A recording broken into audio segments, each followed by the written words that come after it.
Assalaamu calaykum waraxmatullaahi tacaala wabarakaatu. Muuqaalkeenna waxaynu kaga faalloonaynaa nidaamka hanti wadaagga.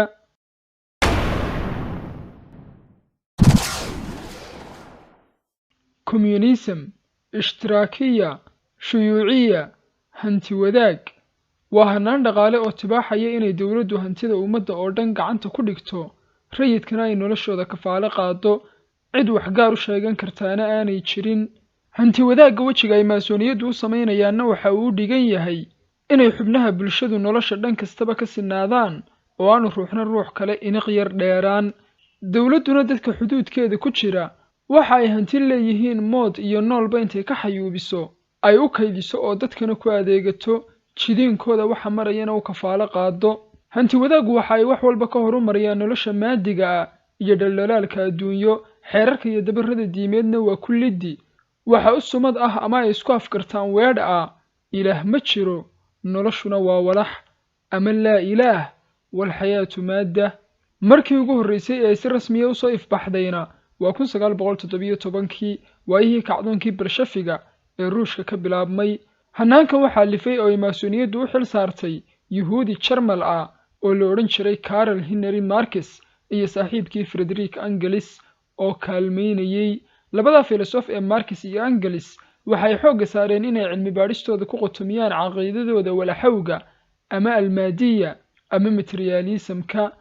Marx waxa uu ku tuntuunsaday sooyaalka aadamaha iyo dhaqaalaha, Engelsna aqoonta iyo falsafadda. sidaas ayayna ku horumariyeen hannaankoodan. kadib waxa ay hilaadiyeen inay maamulka iyo maaraynta gacanta u geliyaan dabaqadda hoose ee la liido, shaqooyinka ba'anna loo diro si ay cadaawaddooda u horumariyaan oo iyaguna ugu tuntaan dabaqadda sare ee hantigoosiga garabka ku haysa.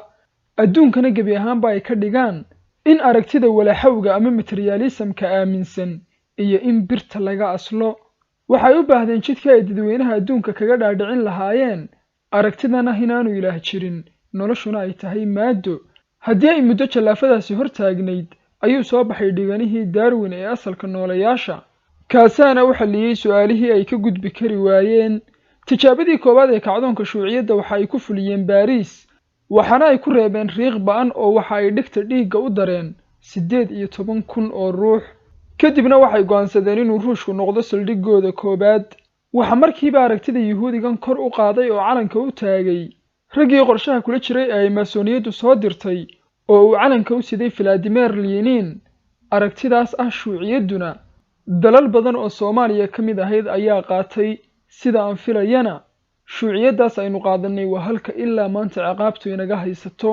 hanti wadaaggu waa hannaanka ay salka ku hayaan shuuciyadda iyo midowgii Soofiyeedka ee uu ruushku garwadeenka ka ahaa. markii ay aragtidaasi soo ifbaxdayna waxaa gacmo furan iyo caleemo qoyan ku soo dhoweeyey rayidkii shaqaalaha ahaa ee ganacsatada waaweyn mushaharka xadidan ugu adeegi jiray oo ahaa badanka bulshaweynta adduunka. sidaas ayay dalalkii caalamka barina ku liqaan aragtidaas.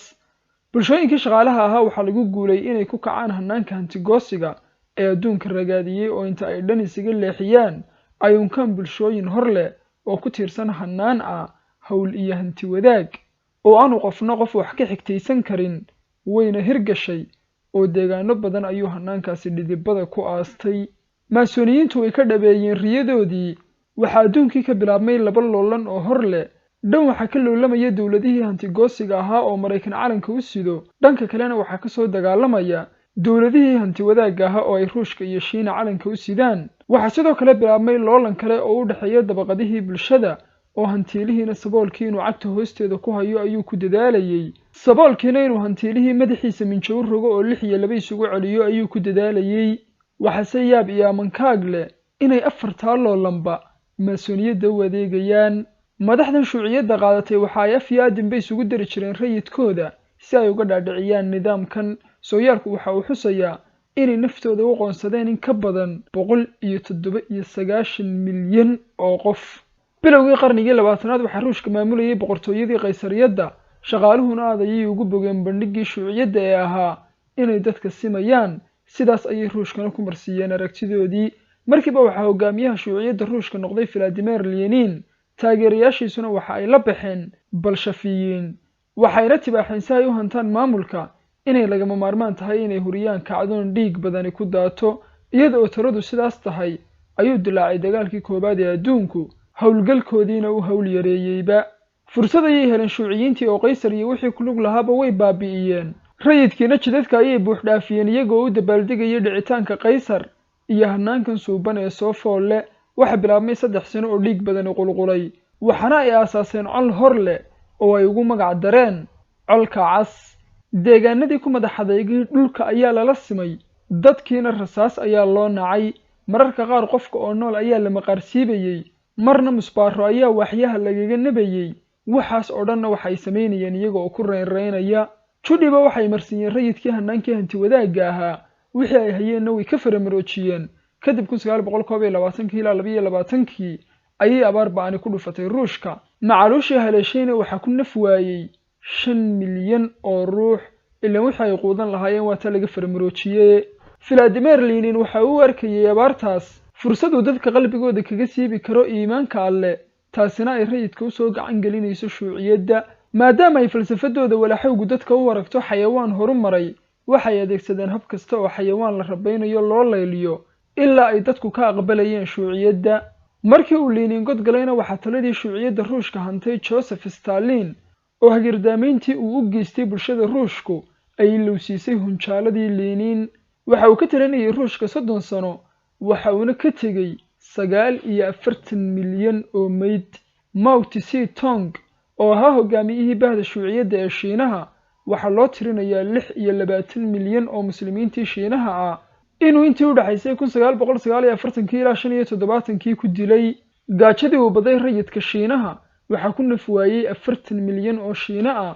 hubka uu samaysto ee nuclear-kana waxa uu ku tijaabin jiray deegaanada muslimiinta ee Turkistan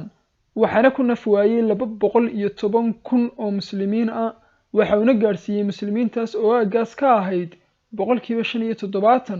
inay ka noqdaan 35% markii uu bakhtiyay Mao Tse-tung 1976 waxa uu ka tagay 50 milyan oo meyd shuuciyaddu markii ay gaadhay Kuuriyada Waqooyi waxa ay ku guushay inay qabsato oo gumaysato Kuuriyada Koonfureed dagaalkaas oo soconayay 3 sanadoodna waxa uu reebay 3 milyan oo meyd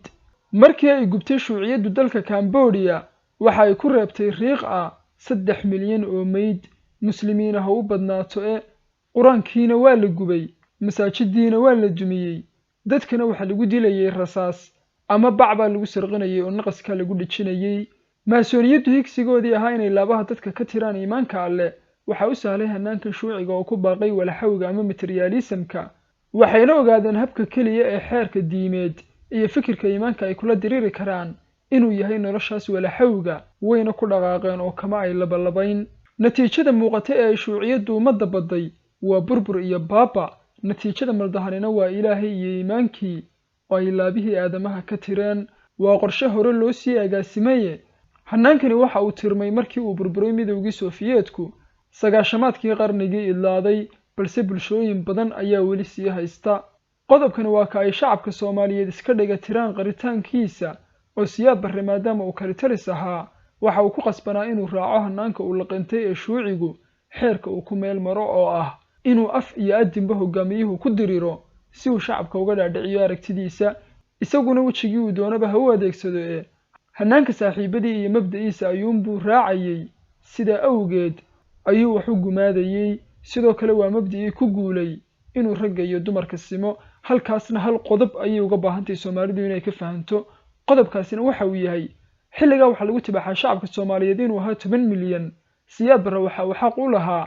marka loo eego mabda'a shuuciyadda inuu 5 milyan dilo 5 milyanna ay jidka uu doonayo toos u qaado balse tira inta leegmuu dilin halka marka loo fiirsadana siyaad barre waxa lagu tirinayaa kali tirisidii adduunka ugu naxariista badnaa maantana meesha ay dhibtu inaga haysata waa shuuciyadda aynu qaadanay ee aynu Ilaahay uga toobad keenno